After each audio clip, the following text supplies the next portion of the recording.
अस्सलाम वालेकुम, मेरा नाम है शाहजेब अलीजेब और जैसा कि आप सबको पता है कि ये है सीजी ओपिनियंस। दोस्तों, आप सबको इस बात का बहुत अच्छे से इल्म है कि मैं आप लोगों के लिए हमेशा एक नया इंटरेस्टिंग ट्यूटोरियल लेके आता रहता हूँ और आज भी कुछ ऐसा ही हुआ है। आज मैं आपके लिए Cinema 4D का एक बेसिक ट्यूटोरियल लेके आया कि आपने Cinema 4D को इस्तेमाल कैसे करना है। Cinema 4D के बेसिक टूल्स और यूज़र इंटरफेस के बारे में बात करेंगे हम आज के इस ट्यूटोरियल के अंदर। दोस्तों, ये मुकम्मल एक सीरीज़ होने वाली है और इस सीरीज़ के अंदर आप ये सीख पाएंगे कि आपने Cinema 4D को इस्तेमाल करते हुए कैरेक्टर्स कैसे बनाने हैं, 3D के अंदर उनकी रिगिंग कैसे करनी है, आपने कार्टूनी एंड रियलिस्टिक कैरेक्टर्स कैसे बनाने हैं, आपने इन्वायरमेंट कैसे क्रिएट करना है, आपने गेम्स के लिए इन्वायरमेंट कैसे बनाना है, आपने अपने गेम कैरेक्टर्स कैसे बनाने हैं। इसके अलावा आपने वहाँ पर इन्वायरमेंट के अंदर जितनी भी चीज़ें आती हैं वो तमाम की तमाम तो हो गई। इसके अलावा ये भी सीखेंगे कि आपने 3D के अंदर लोगो कैसे बनाना है, लोगो की एनिमेशन कैसे करनी है, वाटर सिमुलेशन कैसे करनी है, आपने Cinema 4D के अंदर क्विक रेंडर कैसे निकालना है। ठीक है, इसके अलावा आपने वहाँ पर Cinema 4D के अंदर आपने एनिमेशन कैसे करनी है, अपनी कैरेक्टर एनिमेशन कैसे करनी है, अपने human and non human character animation वहाँ पर कैसे करनी है। ठीक है, और अपने मुकम्मल Cinema 4D को इस्तेमाल करते हुए अपने फाइवर के ऊपर अपने क्लाइंट को कैसे सेटिस्फाई करना है। ठीक है,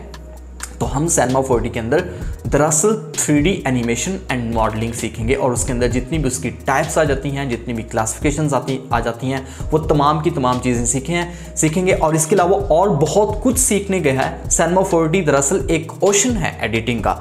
अगर हम बात करें Cinema 4D की कंपोजिशन की, तो Cinema 4D की कंपोजिशन को हम आफ्टर इफेक्ट की कंपोजिशन के अंदर भी इस्तेमाल कर सकते हैं और आफ्टर इफेक्ट की कंपोजिशन को हम Cinema 4D की कंपोजिशन के अंदर मर्ज कर सकते हैं। ठीक है, तो दोस्तों, अगर हम बात करें अपने सिस्टम की, तो Cinema 4D के लिए आपको कोई हाई क्वालिटी का सिस्टम नहीं चाहिए, आपको हाई स्पेक्स का जो सिस्टम है वो नहीं चाहिए। Cinema 4D के लिए अगर आपके पास कोर टू डू टावर में या डेस्कटॉप के अंदर मौजूद है, 4 GB रैम उसके अंदर लगी हुई है, ये मैं मिनिमम बता रहा हूँ। 4 GB रैम है, अगर SSD लगी है तो ठीक है, नहीं लगी तो कोई मसला नहीं है, चल जाएगा।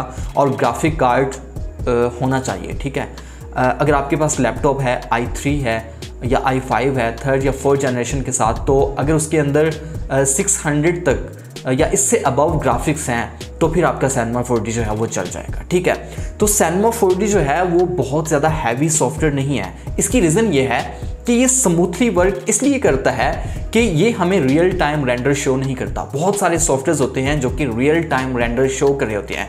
दोस्तों, रियल टाइम रेंडर का मतलब ये होता है कि रेंडर करने के बाद हमें जो क्वालिटी शो होती है, अगर वही क्वालिटी अगर हमें ड्यूरिंग द एडिटिंग शो हो रही हो तो उसको हम बोलते होते हैं रियल टाइम रेंडरिंग। ठीक है, तो रियल टाइम रेंडरिंग बहुत सारे सॉफ्टवेयर हैं जो हमें रियल टाइम रेंडर शो करते हैं, जैसा कि आफ्टर इफेक्ट है। After effect real time render की सबसे बड़ी एग्जांपल है। ठीक है, एंड सेकंड नंबर पे जो है कैरेक्टर क्रिएटर एंड iClone, ये दो हैं। ये रियलिजन की तरफ से दो सॉफ्टवेयर्स आते हैं जिनके अंदर हम कैरेक्टर्स बना सकते हैं और एनिमेशंस कर सकते हैं। अगर आप देखना चाहते हैं ट्यूटोरियल कंप्लीट कैरेक्टर क्रिएटर के ऊपर और iClone के ऊपर, तो आप मेरे चैनल के ऊपर जाके विजिट कर सकते हैं। वहाँ पर 1.5 घंटे के करीब की एक वीडियो पड़ी हुई है जिसके अंदर मैंने मुकम्मल कैरेक्टर एनिमेशन का एक मुकम्मल डिटेल के साथ जो है वो एक ट्यूटोरियल बना के रखा हुआ है। ठीक है, तो इसके अलावा जो तीसरा जो सबसे ज़्यादा जिसकी हम एग्जाम्पल दे सकते हैं रियल टाइम रेंडर सॉफ्टवेयर की, वो मेरी नज़र में है अनरियल इंजन। अनरियल इंजन 5 जो है वो सबसे बेस्ट सॉफ्टवेयर है गेम डेवलपर्स के लिए, और वो जो सॉफ्टवेयर है उसके लिए बहुत ही हाई स्पेक्स चाहिए होती हैं। लेकिन हम बात कर रहे थे Cinema 4D।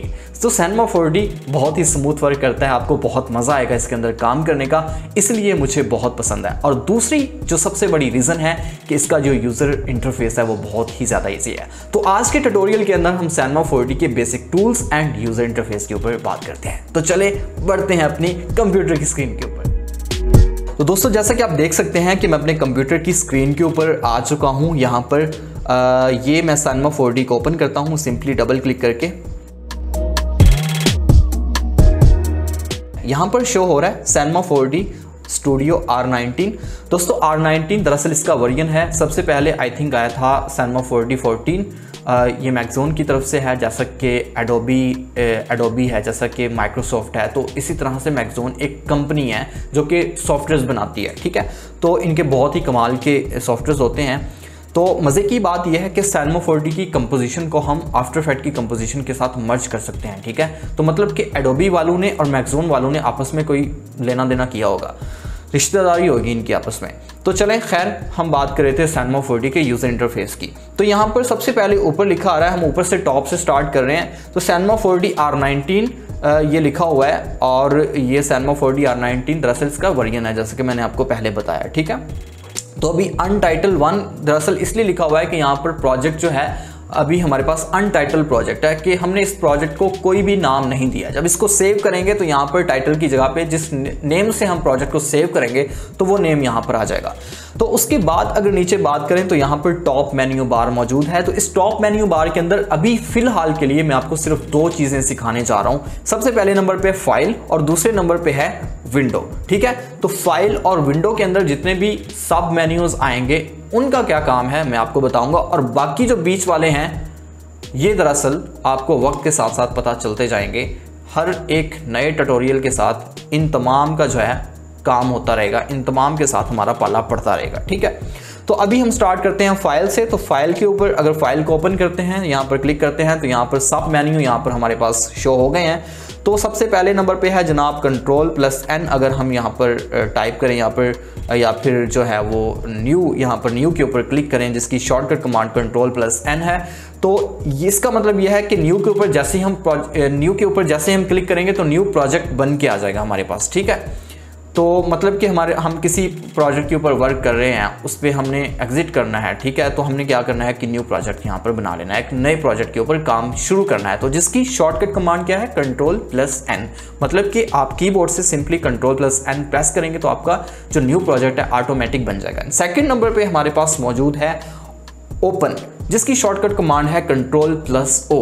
तो इसका मतलब ये है कि ऑलरेडी सेव किए हुए प्रोजेक्ट को अगर हमने ओपन करना है तो ओपन के ऊपर क्लिक करेंगे। प्रोजेक्ट भी हम ओपन कर सकते हैं, एंड इसके अलावा अगर हमने कोई 3D में कोई ऑब्जेक्ट मॉडल वगैरह ओपन करना है जिसको हमने ऑलरेडी सेव किया हुआ था या किसी और सॉफ्टवेयर में से एक्सपोर्ट किया हुआ था, या फिर हमने जो हमारे पास साइट्स होती हैं 3D की, जैसा स्केचफैब है, टर्बोस्क्वाड है, CG ट्रेडर्स है, ठीक है। इस तरह की बहुत सारी साइट्स हैं जो कि हमें फ्री के अंदर एसेट्स प्रोवाइड करती हैं, जो कि हम अपने प्रोजेक्ट्स के अंदर इस्तेमाल कर सकते हैं। तो अगर वहाँ से कोई आपने किसी भी 3D के फॉर्मेट के अंदर कोई चीज़ डाउनलोड की हुई है तो उसे यहाँ से जाके ओपन भी कर सकते हैं। तो अगर ओपन करेंगे तो आपकी जो चीज़ ओपन होगी वो एक नए प्रोजेक्ट के साथ ओपन हो जाएगी। लेकिन अगर आपने यहाँ पर ऑलरेडी कोई प्रोजेक्ट बनाया हुआ है और उस प्रोजेक्ट के अंदर कोई चीज़ ऐड करना चाहते हैं बाहर से, तो फिर आप यहाँ पर मर्ज के ऊपर क्लिक करेंगे। ये थर्ड नंबर के ऊपर आपको मर्ज यहाँ पर शो हो रहा है, ठीक है। तो यहाँ पर मर्ज के ऊपर क्लिक करेंगे। तो अभी जो है मैं इसमें से फाइल के अंदर उन फाइल का जो मेन्यू है, इस फाइल के मेन्यू के अंदर उन सब मेन्यूज़ की बारे में बता रहा हूँ जो आपके इस्तेमाल में आएंगे, ठीक है। तो यहाँ पर अगर क्लोज, जिसका शॉर्टकट कमांड है Ctrl+F4, तो अगर हम इस पर क्लिक करते हैं तो मतलब हमारे पास प्रोजेक्ट है, जो भी कोई प्रोजेक्ट है वो क्लोज हो जाएगा। और क्लोज ऑल का मतलब तमाम के तमाम प्रोजेक्ट जो हैं वो क्लोज हो जाएंगे, ठीक है। और सेव का आपको पता है कि सेव करेंगे तो बाय डिफ़ॉल्ट कहीं पर भी हमारी जो फाइल है जहाँ पर ऑलरेडी सेव हुई होगी वहाँ पर सेव हो जाएगी। और अगर हम सेव एज के ऊपर क्लिक करते हैं तो हमेशा याद रखिएगा फाइल के अंदर किसी भी सॉफ्टवेयर के अंदर आपको ये फाइल का जो मेन्यू है ये मिल जाएगा, और फाइल के मेन्यू के अंदर ये तमाम के तमाम सब मेन्यूज आपको जो हैं वो मिल जाएंगे। तकरीबन 50% सिमिलर होंगे, थोड़ा बहुत फ़र्क होगा बाकी सॉफ्टवेयर की बात करें तो सेव एंड सेव एज का, तो ओपन एंड न्यू, तो ये तो हर एक सॉफ्टवेयर के अंदर होते हैं। तो सेव एज के ऊपर क्लिक करेंगे तो ये हमसे हमारी लोकेशन मांगेगा कि आप भाई साहब किस लोकेशन पे इसको रखना चाहते हैं, अपनी फाइल को या अपने प्रोजेक्ट को जिसके ऊपर वर्क कर रहे हैं। तो उसके बाद देखें हमारे पास सेव ऑल है। तो सेव ऑल का मतलब जितने भी प्रोजेक्ट्स यहाँ पर ओपन हुए पड़े हैं तमाम के तमाम हमें किसी लोकेशन के ऊपर सेव कर सकते हैं। उसके बाद यहाँ पर जनाब सेव प्रोजेक्ट विद एसिड्स का मतलब यह है कि तमाम के तमाम एसिड्स जो कि आपको यहाँ पर एक फाइल के अंदर, प्रोजेक्ट के अंदर मिलते हैं, अगर उनको भी आप साथ सेव करना चाहते हैं तो उनको उन तमाम एसिड्स को भी आप एक फाइल के अंदर, एक प्रोजेक्ट के अंदर सेव कर सकते हैं। तो उसके बाद यहाँ पर हमारे पास आ जाता है एक्सपोर्ट। तो एक्सपोर्ट को ज़रा अंडरस्टैंड कीजिएगा। एक्सपोर्ट के ऊपर यहाँ पर आपको मज़ीद यहाँ पर मेन्यूज़ मिल रहे हैं। तो देखें, सबसे पहले 3D स्टूडियो। तो दरअसल सबसे पहले मैं आपको ये बताना चाहता हूँ कि ये दरअसल अपना 3D के कुछ फॉर्मेट्स हैं जो यहाँ पर आपको शो हो रहे हैं। 3D के क्या हैं, कुछ फॉर्मेट्स हैं दोस्तों। जैसा कि हमारा पिक्चर के फॉर्मेट होता है, जैसा कि हमारा वीडियो का फॉर्मेट होता है, वीडियो का फॉर्मेट MP4 होता है, AVI होता है, ठीक है, और भी बहुत सारे फॉर्मेट होते हैं। इसी तरह से हमारा ऑडियो का फॉर्मेट होता है, हमारा ऑडियो का फॉर्मेट होता है, वेव फॉर्मेट होता है, MP3 फॉर्मेट होता है। इसी तरह से हमारे 3D के भी फॉर्मेट होते हैं। 3D का जो सबसे ज़्यादा वेल नोन फॉर्मेट है वो दरअसल फॉर्मेट है FBX, और उसके बाद सेकंड नंबर पे आता है OBJ, ठीक है। ये दो सबसे ज़्यादा इस्तेमाल होने वाले फॉर्मेट हैं। आपने जब भी किसी भी सॉफ्टवेयर के अंदर कोई चीज़ बनाई है और उसको एक्सपोर्ट करना चाहते हैं 3D के किसी भी फॉर्मेट के अंदर, तो आपने FBX या फिर OBJ में उसे सेव करना है, ठीक है, उसको एक्सपोर्ट करना है। अगर तो उस पर एनिमेशन भी की हुई है तो आपने उसको FBX के अंदर करना है, और अगर एनिमेशन नहीं की हुई तो आपने OBJ के अंदर उसको एक्सपोर्ट करना है। और इसी तरह से आपने जब भी किसी भी साइट के ऊपर से, मतलब कि स्केचफैब है, टर्बोस्क्वाड है, किसी भी 3D की साइट से कोई एसेट आपने डाउनलोड करना है तो उसे आपने FBX एंड OBJ के फॉर्मेट के अंदर करना है। और अगर आपको इन दोनों फॉर्मेट के अंदर कोई चीज़ नहीं मिलती तो उसके बाद फिर सेकंड नंबर पे हमारे पास आते हैं फॉर्मेट GLTF है, GLB है, और इसी तरह से हमारे पास 3ds Max के फॉर्मेट आ जाता है। दरअसल ये फिर कन्वर्टेड फॉर्मेट्स हो जाते हैं, मतलब कि GLTF, GLB, ब्लेंडर, ये तमाम के तमाम जो फॉर्मेट हैं ये फिर कन्वर्टेड फॉर्मेट की मतलब कि उसमें आ जाते हैं। तो आपने जो सबसे ज़्यादा प्रायोरिटी देनी है वो FBX एंड OBJ को देनी है, और इसमें नहीं मिलता तो फिर बाकी के फॉर्मेट जो हैं वो यूज़ कर सकते हैं। तो आप एक्सपोर्ट और यहाँ पर जाके कोई भी फॉर्मेट चूज़ करेंगे तो आपकी जो चीज़ यहाँ पर बनी होगी, कोई इन्वायरमेंट बनाया है, कोई कैरेक्टर बनाया है, तो आपने उसको जिस भी फॉर्मेट के अंदर एक्सपोर्ट करना है तो आप इसके ऊपर क्लिक कर देंगे और आपसे ये लोकेशन मांगेगा, और उस लोकेशन के ऊपर आपने फाइल को नेम दे के सेव कर देना है, ठीक है। उसके बाद यहाँ पर अगर हम आ जाएँ, मज़ीद आगे बढ़ते हैं, अपना टाइम को मज़ीद वेस्ट नहीं करते, ठीक है।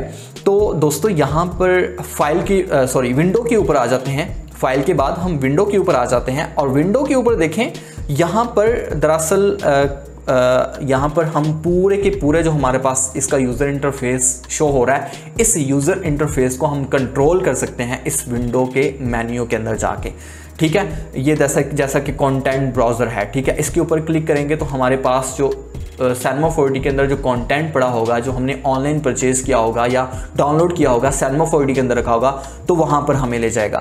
फुल स्क्रीन मोड है कि मुकम्मल स्क्रीन जो है हमारे पास ये वाली शो हो जाएगी, हमारा वर्क जो एरिया है वो शो हो जाएगा, ठीक है। इसी तरह से मज़ीद नीचे आ जाते हैं, स्कल्प लेयर्स है, स्ट्रक्चर मैनेजर है, टेक्सचर मैनेजर है। इन तमाम की आपको वक्त के साथ साथ समझ आती रहेगी। अभी आज के ट्यूटोरियल के अंदर अगर इनके बारे में बताया तो आपको बिल्कुल आपके सर के ऊपर से चीज़ें गुजर जाएंगी, ठीक है। तो इसलिए एक तरतीब के साथ, एक सलीके के साथ, एक तरीके के साथ मैं चीज़ें लेके चलूँगा ताकि आपको समझ आती जाएं।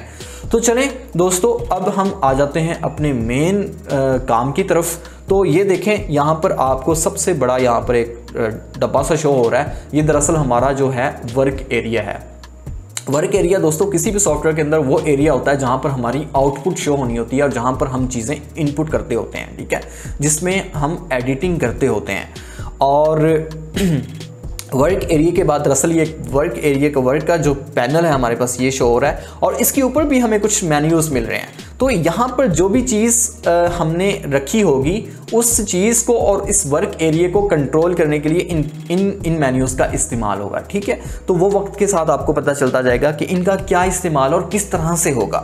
तो अभी जो अंडरस्टैंड करने की चीज़ें हैं जो ज़रूरी हैं सिर्फ उनको समझिए। तो हमारे पास दोस्तों यहाँ पर इस वर्क एरिया के ऊपर कुछ टूल्स आपको यहाँ पर दिखाई दे रहे हैं, ठीक है। यहाँ पर मेन्यू, टॉप मेन्यू बार तो हो गई। अब टॉप मेन्यू के नीचे हमें यहाँ पर कुछ टूल्स दिखाई दे रहे हैं। अब इन टूल्स का बहुत अहम किरदार है इस वर्क एरिया को कंट्रोल करने में और इस वर्क एरिया के अंदर पड़ी हुई किसी भी चीज़ को कंट्रोल करने में, ठीक है। तो यहाँ पर मैं वो उन टूल्स के बारे में बता रहा हूँ जिनका इस्तेमाल फिलहाल आपको स्टार्ट लेने के लिए ज़रूरी है। तो यहाँ पर देखें, सबसे पहले नंबर पे हमारे पास आ रहा है लाइव सिलेक्शन। तो लाइव सिलेक्शन, यहाँ पर कोई भी ऑब्जेक्ट पड़ा है तो उसको अगर हमने सिलेक्ट करना है तो लाइव सिलेक्शन के ऊपर क्लिक करके सिलेक्ट करेंगे। वैसे भी क्लिक करेंगे तो सिलेक्ट हो जाएगा, कोई इशू नहीं है। तो इसका मतलब इसका इतना ज़्यादा इस्तेमाल नहीं है। तो दोस्तों ये है सेकंड नंबर पे मूव टूल। मूव टूल जहाँ पर भी आपको 4 एरो दिखाई दें तो इसका मतलब यह है कि वो मूव टूल है, जिसको हम वर्ल्ड मूव टूल बोलेंगे, ठीक है। वर्ल्ड मूव टूल, इसका मकसद होता है किसी भी ऑब्जेक्ट को आगे पीछे करने के लिए, ऊपर नीचे करने के लिए, मूव करने के लिए, ठीक है। तो 2 तरह के मूव टूल्स होते हैं। एक मूव टूल होता है ऑब्जेक्ट्स को आगे पीछे करने के लिए, सेकंड नंबर पे दूसरा मूव टूल होता है वर्क एरिया को आगे पीछे करने के लिए, ठीक है, अपने सीन को आगे पीछे करने के लिए। तो यहां पर आपको 2 मूव टूल मिलेंगे, एक तो ये वाला है मूव टूल और दूसरा कहां पर पड़ा है उसका भी बताता हूं। दोस्तों यहां पर तीसरे नंबर पे हमारे पास है स्केल। तो यहाँ पर कोई भी चीज़ हमारे पास पड़ी है, मैं यहाँ पर एक क्यूब लेके आता हूँ एग्जाम्पल के लिए। अगर इस क्यूब को मैंने बड़ा या छोटा करना है तो स्केल के ऊपर पहले मैं क्लिक करूँगा इस टूल के ऊपर, और देन मैं क्या करूँगा कि कहीं पर भी खाली जगह पर वर्क एरिया के अंदर अपने माउस के लेफ्ट बटन को प्रेस किए रखना है, माउस के लेफ्ट बटन को प्रेस किए रखना है, और उसके बाद अपने खाली जगह पर वर्क एरिया में कहीं पर भी खाली जगह पर आपने ऊपर की तरफ ड्रैग करते जाना है। तो ये आपका जो ऑब्जेक्ट है साइज में बड़ा होता जाएगा, और नीचे की तरफ ड्रैग करते जाएंगे तो आपका जो ऑब्जेक्ट है वो छोटा होता जाएगा, ठीक है। मतलब कैसे कि माउस के लेफ्ट बटन को प्रेस किए रखना है और ऊपर करते जाना है तो छोटा होता जाएगा, नीचे करते जाना है तो आपका ऑब्जेक्ट जो है वो स्केल वाइज छोटा होता जाएगा, और ऊपर करते जाएंगे तो बड़ा होता जाएगा, ठीक है।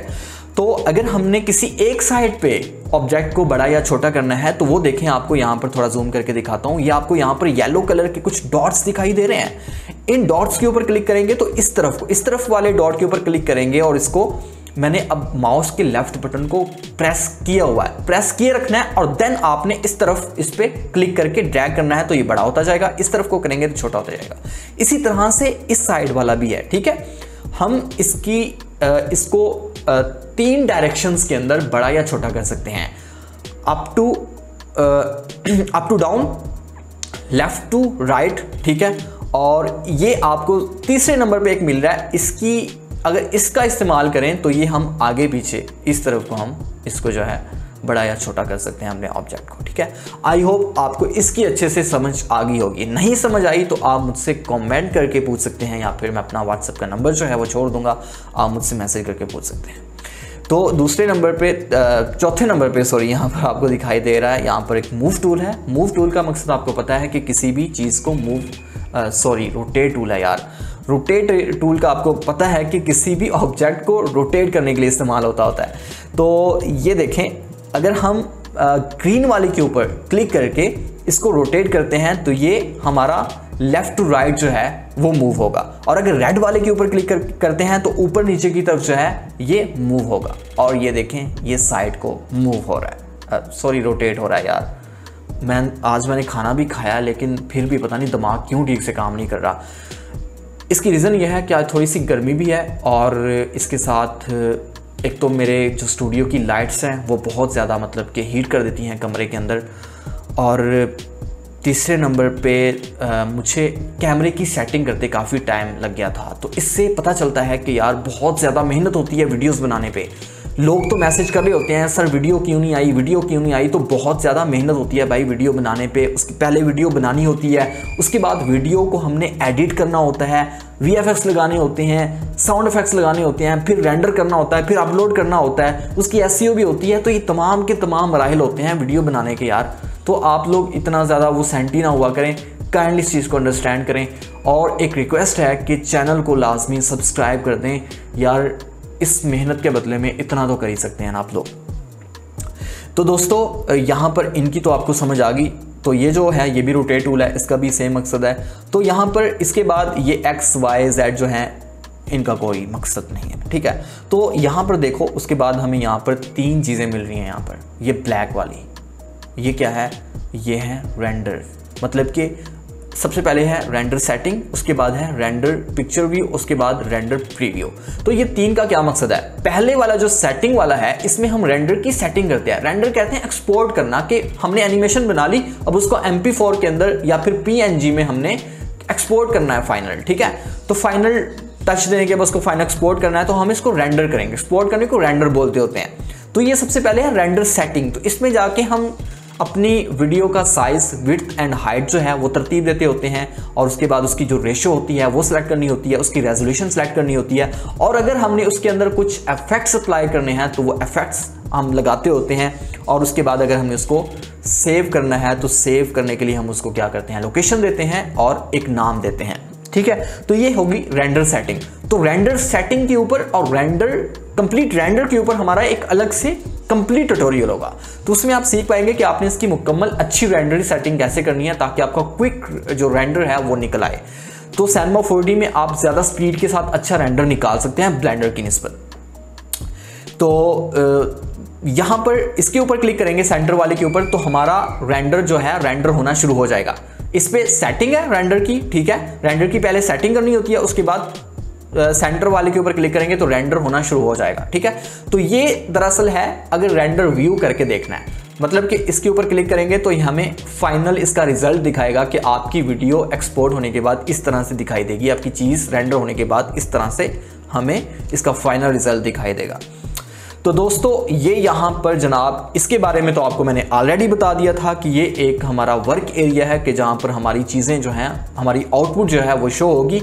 और दोस्तों यहाँ पर आपको कुछ 4 टूल्स मिल रहे हैं, और ये सबसे पहले वाला टूल याद करें कौन सा वाला, ये है मूव टूल, जो कि यहाँ पर भी इस्तेमाल किया था। लेकिन यहाँ पर ये मूव टूल का इस्तेमाल था ऑब्जेक्ट को आगे पीछे करने के लिए, ऑब्जेक्ट को कंट्रोल करने के लिए। लेकिन ये मूव टूल है यहाँ पर सीन को कंट्रोल करने के लिए। अब देखें, सीन को अगर आपने आगे पीछे करना है तो आप कैसे करेंगे? माउस के लेफ्ट बटन को प्रेस किए रखना है, और देखें पहले आपने माउस को, अपने कर्सर को यहाँ पर लेके आना है। अब आपने क्या करना है कि माउस के लेफ्ट बटन को प्रेस कर दें और प्रेस किए रखना है, छोड़ना नहीं है। अब आपने क्या करना है कि माउस को आगे पीछे करेंगे तो आपका सीन जो है, देखें कितनी स्मूथली जो है आगे पीछे हो रहा है, ऊपर नीचे हो रहा है, ठीक है। तो इसी तरह से साथ है, ये है जूम के लिए, सीन को जूम करने के लिए। इसी तरह से आपने कर्सर को पहले इसके ऊपर लेके आना है, उसके बाद अपने माउस के लेफ्ट बटन को प्रेस कर देना है और प्रेस किए रखना है, और अब आगे करेंगे माउस को तो ये जूम इन हो जाएगा, और पीछे की तरफ अपनी तरफ माउस को करेंगे तो जूम आउट हो जाएगा, ठीक है। अब ये 3rd नंबर के ऊपर है रोटेट, सीन को रोटेट करके देखने के लिए। तो देखें, इसके ऊपर कर्सर को लेके आना है, माउस के लेफ्ट बटन को प्रेस करना है, प्रेस किए रखना है, और अब आपने इसको माउस को इधर उधर घुमाना है, तो ये देखें हमारा रोटेट हो रहा है। तो हम इसको हर तरफ से रोटेट करके देख सकते हैं। आई होप इसकी आपको बहुत अच्छे से समझ आ गई होगी। तो कुछ बेसिक चीज़ें होती हैं, ये स्टार्ट लेने के लिए बहुत ज़रूरी होती हैं। किसी भी सॉफ्टवेयर के अंदर अगर आपने स्टार्ट लेना है तो आपको ये चीज़ें आनी चाहिए, ठीक है, नहीं तो आपका बहुत टाइम वेस्ट होता है। तो दोस्तों यहाँ पर हमारे पास मौजूद है हाँ, अभी चौथा तो रह गया यार। तो ये दरअसल चौथे के ऊपर जैसे ही हम क्लिक करेंगे तो ये हमें यहाँ पर 3 व्यू दिखाएगा। एक है हमारे पास, सबसे पहला व्यू है अपना टॉप व्यू। यहाँ पर हमारे पास ये राइट व्यू है और ये फ्रंट व्यू है, ठीक है। तो यहाँ पर 3 व्यू हमें यहाँ पर देखने को मिल रहे हैं। ये है हमारे पास राइट व्यू, ये फ्रंट व्यू है, और ये हमारा टॉप व्यू है। मतलब यह है कि कोई चीज़ अगर हमने यहाँ पर रखी हुई है, ऐसे समझ लें कि एक इन्वायरमेंट है, उस इन्वायरमेंट के अंदर मल्टीपल चीज़ें हमने कंपोज करके रखी हुई हैं।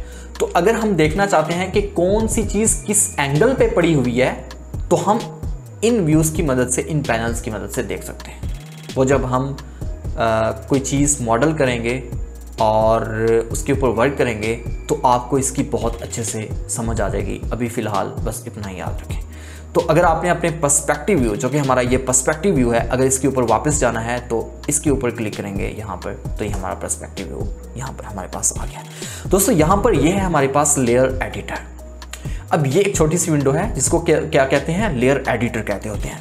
अब लेयर एडिटर का क्या मकसद होता है, यहाँ पर कोई भी चीज़ हमने चाहे बाहर से ऐड की हुई है 3D में, या फिर अपने एसिड्स में से कोई चीज़ यहाँ पर ऐड की हुई है, ठीक है, तो वो यहाँ पर एक लेयर की शक्ल में बन जाएगी, लेयर की शक्ल में ऐड हो जाएगी। यहाँ पर तो हमें शो होगी। देखें, अभी मैं इस क्यूब को रिमूव करता हूँ, यहाँ पर एक प्लेन लेके आता हूँ। ये प्लेन यहाँ पर भी शो हो रहा है और यहाँ पर भी इसकी लेयर बन के आ चुकी है। ठीक है, अब मैंने यहाँ पर अगर कैमरा लिया है तो यहाँ पर कैमरे की लेयर शो हो रही है। कैमरा, ये देखें, ये वाइट वाला जो है ना, ये हमारा कैमरा है, दरअसल कैमरे का व्यू है। ये देखें, ये हमारा कैमरा है। ठीक है, ये देखें, हमारा कैमरा यहाँ पर भी आ चुका है और यहाँ पर भी इसकी लेयर ऐड हो चुकी है। अगर मैं यहाँ पर लाइट लेता हूँ तो देखें, हमारी लाइट जो है, यहाँ पर भी लाइट आ चुकी है और यहाँ पर भी इसकी लेयर के अंदर भी लाइट की एक लेयर बन चुकी है, लेयर एडिटर के अंदर। ठीक है, तो मतलब कोई भी चीज़ अगर यहाँ पर ऐड करते हैं, चाहे बाहर से ऐड करते हैं, चाहे यहाँ से अपने एसेट्स में से ऐड करते हैं, तो यहाँ पर वो चीज़ वर्क एरिया के अंदर तो ऐड होगी, साथ में उसकी यहाँ पर लेयर भी बन जाएगी हमारी सहूलत के लिए कि हमने उस चीज़ को अगर कस्टमाइज़ करना है, रीनेम करना है, तो हम यहाँ पर जाके कर सकते हैं अपने लेयर एडिटर के अंदर। ठीक है, अब यहाँ पर हम बिल्कुल नीचे आ जाते हैं तो यहाँ पर हमें एक और विंडो शो हो रही है। यार, वीडियो का पता नहीं क्यों जहन में बार बार आता रहता है, मतलब कि हमने बार बार एकेडमी में होते हैं, घर में होते हैं, ऑफिस में होते हैं, तो वीडियोस अक्सर हमारे ज़ुबान ज़द-ए-आम होती है। इसकी रीज़न ये है कि मेरा एक पेज है जिसके ऊपर 1 लाख से ज़ायद फॉलोअर्स हैं। ठीक है, तो मैंने वीडियोस बनानी होती हैं वहाँ पर उस पेज के लिए, और एक वक्त था यार मिलियंस के हिसाब से 4 मिलियन तक व्यूज़ भी आते रहे हैं, लेकिन सिर्फ इस चैनल के लिए मैंने उसको छोड़ दिया। और क्यों छोड़ा? क्योंकि ये मुझे ज़्यादा फ़ायदा दे सकता था, और ऑफ कोर्स आप लोगों के लिए भी, आप लोगों को भी। तो अब सीन ये है कि अभी हम बात कर रहे थे अपने, हाँ, इस विंडो की। ठीक है, ये हमारे पास है लेयर एडिटर के बिल्कुल नीचे यहाँ पर एक विंडो है। तो इस विंडो का क्या मकसद है दोस्तों? ये विंडो यहाँ पर हमें प्रॉपर्टीज शो करेगी। किसकी प्रॉपर्टी शो करेगी? इस लेयर एडिटर के अंदर कोई भी चीज़ पड़ी है तो उसकी तमाम की तमाम डिटेल्स हमारे पास आ जाएंगी, उसकी प्रॉपर्टीज़ हमारे पास आ जाएंगी। ठीक है, फॉर एग्जांपल यहाँ पर हमारे पास एक मैंने क्यूब ली, क्यूब यहाँ पर भी ऐड होगी, लेयर एडिटर के अंदर उसकी लेयर बन गई। अब मैंने क्यूब के ऊपर क्लिक किया है तो ये देखें, क्यूब की तमाम डिटेल्स मेरे पास आ जाएंगी कि क्यूब का साइज़ कितना है, क्यूब के सेगमेंट्स कितने हैं, इसका नेम क्या है, इस तरह की तमाम डिटेल्स यहाँ पर आ जाएंगी। और हम इसी विंडो के अंदर रहते हुए इन प्रॉपर्टीज़ की मदद से हम अपनी क्यूब को कस्टमाइज़ कर सकते हैं। इसके अंदर सेगमेंट्स बढ़ाने हैं तो बढ़ा सकते हैं, साइज़ बढ़ाना है, कम करना है तो वो कर सकते हैं। ठीक है, तो सेगमेंट्स क्या हैं समझ आ जाएगी। सेगमेंट्स की भी टेंशन नहीं लें, आपके लिए ये अल्फाज थोड़े नए होंगे, लेकिन फिक्र मत करें, बस आपने मेरे साथ जुड़े रहना है। ठीक है, एंड तक, जब तक हमारा सैनमा 4D का ये कोर्स कंप्लीट नहीं होता। तो अब यहाँ पर दोस्तों एक और विंडो आपको शो हो रही है, छोटी सी, यहाँ पर पोजीशन, साइज एंड रोटेशन पर लिखा हुआ है। तो यहाँ पर कोई भी चीज़ हमारे पास पड़ी है या लेयर एडिटर के अंदर जिस भी चीज़ को हमने, जिस भी लेयर को सिलेक्ट किया हुआ है, तो उसकी पोजीशन, साइज और रोटेशन हमें बताएगी ये वाली छोटी सी विंडो। ठीक है, छोटी सी विंडो है लेकिन बहुत बड़े हैं। तो इसी विंडो के अंदर हम रहते हुए अपने ऑब्जेक्ट को, अपने कैरेक्टर को, अपनी प्रॉप्स को, कोई भी चीज़ 3D में पड़ी है तो उसको हम क्या कर सकते हैं, उसकी डायरेक्शन चेंज कर सकते हैं, उसकी रोटेशन चेंज कर सकते हैं, उसकी पोजीशन चेंज कर सकते हैं, उसका साइज़ कम या ज़्यादा कर सकते हैं। ठीक है, तो उसके बाद एंड में एक चीज़ है, और वो ये छोटी सी एक और विंडो हमारे पास मौजूद है जो कि ब्लैंक विंडो है। और इस विंडो के अंदर हमारे मटेरियल्स और कलर्स शो होंगे। देखें, अब क्रिएट के ऊपर जाके न्यू मटेरियल बनाते हैं तो यहाँ पर एक न्यू मटेरियल ऐड हो चुका है। मटेरियल दरअसल कहते होते हैं टेक्सचर्स को, टेक्सचर्स, कलर्स। कोई भी चीज़ अगर हमने यहाँ पर बनाई है, फॉर एग्जांपल मैंने यहाँ पर एक क्यूब लिया है, तो इस क्यूब को यार मैंने कोई कलर भी तो करना ही है ना। देखें, अब इसके ऊपर कोई कलर नहीं है। ठीक है, ये ग्रे है, तो ग्रे मतलब बाय डिफ़ॉल्ट जो कलर्स होते हैं वो ग्रे कलर होता है कोई भी ऑब्जेक्ट का। तो अगर हमने इसके ऊपर ये कलर बना के ड्रैग एंड ड्रॉप कर दिया तो ये देखें अब क्या हो गया, ये ऑफ वाइट हमारे पास आ चुका है। तो आपने यहाँ पर मटेरियल कैसे बनाना है, मटेरियल्स की कितनी इकसाम होती हैं, बाहर से आपने बनाए मटेरियल्स कैसे लेके आने हैं, लोड कैसे करने हैं, बनाया इन्वायरमेंट कैसे लेके आना है, उससे आपने कैसे कस्टमाइज़ करना है, यहाँ पर सैनमा 4D के अंदर रहते हुए आपने इन्वायरमेंट कैसे बनाना है। तो ये तमाम की तमाम चीज़ें आप इसी सीरीज़ के अंदर सीख पाएंगे। तो आपको मुबारक हो, आज का हमारा ट्यूटोरियल कंप्लीट हो चुका है और आप सीख चुके हैं Cinema 4D के बेसिक टूल्स के बारे में और Cinema 4D का यूज़र इंटरफेस आपको बहुत अच्छे से ज़हन नशीन हो चुका होगा। तो अगर आपको वीडियो अच्छी लगी है और किसी किस्म की कोई कमी कुताही नज़र आई हो तो मुझे लाजमी बताइएगा, और वीडियो अच्छी लगने की शक्ल में आपने क्या करना है कि मेरे इस चैनल को लाजमी सब्सक्राइब कर देना है, और ये मेरी आपसे दिल से जो है वो रिक्वेस्ट है, ठीक है। तो अपने दोस्तों के साथ लाजमी रेकमेंड करना है। और अगर आप मुकम्मल एनिमेशन और फाइवर के कोर्सेज़ करना चाहते हैं, सीखना चाहते हैं, तो आप मुझे इनबॉक्स कर सकते हैं, मुझे व्हाट्सएप के ऊपर रब्ता कर सकते हैं और मैं आपको पर्सनल ट्रेनिंग, पर्सनल कोचिंग भी दे सकता हूं इस वाले से, ठीक है। तो चलें, अपनी दुआओं में लाजमी याद रखिएगा, अपने खुसूसी अपने दोस्तों बहन भाइयों का लाजमी ख्याल रखिएगा, ठीक है। तो मिलते हैं अपनी अगली नई वीडियो के साथ, अपने अगले नए ट्यूटोरियल के साथ, और अगले ट्यूटोरियल के अंदर हम ये सीखेंगे कि हमने Cinema 4D के अंदर एक बिल्डिंग कैसे बनानी है और बिल्डिंग या फिर इन्वायरमेंट की इकसाम कितनी होती हैं, उसके ऊपर मुकम्मल डिटेल के साथ बात होगी। तो चलें, मिलते हैं फिर अगली वीडियो के अंदर। अल्लाह हाफ़िज़ नासिर।